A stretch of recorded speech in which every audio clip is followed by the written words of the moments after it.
Hello and welcome to Pytechie. In today's video, we will explore how z-score work. So, have you ever wondered how far off a value is from the average? That's exactly what z-score tell you, and it is one of the most powerful tool in statistic. A z-score, also called a standard score, that's tell you how many standard deviation a data point is from the mean. If z score is 0, that means the value is exactly at mean. If it is positive, the value is above the mean. If it is negative, the value is below the mean. Here we have a very simple formula to calculate a z score. So first we will take the value and we'll subtract it from the mean and we'll divide it by the standard deviation. Now let's see a very simple example. Let's say the average test score in a class is a 70 and the standard deviation of that class is 10. Now student score is a 85.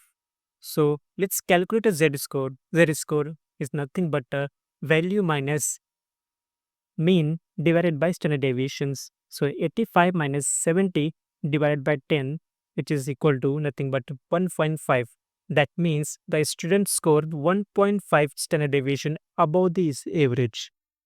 Now let's see the pros and cons of the Z score, when to use and when not to use a Z score.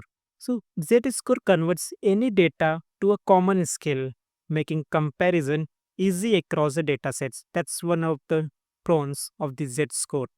And it will be helps quickly identifying extreme values or outlier values in dataset.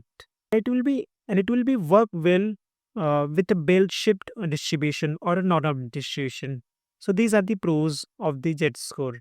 Now let's see the cons. So Z scores are most meaningful when the data is normally distributed, not ideally for the skewed or non-normal dataset.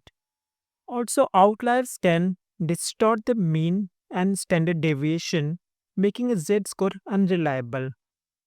Also, you can apply only a Z score on a numerical data, not on a categorical data. So these are the pros and cons of the Z score. So to detect outlier using a Z score, you don't need any fancy tool. Just subtract the mean divided by the standard deviation and boom, anything beyond the 3 is a strong outlier. So if the values of Z score is above plus or below minus 3, it's considered as an outlier. Thanks for watching the video. We'll see you in next one.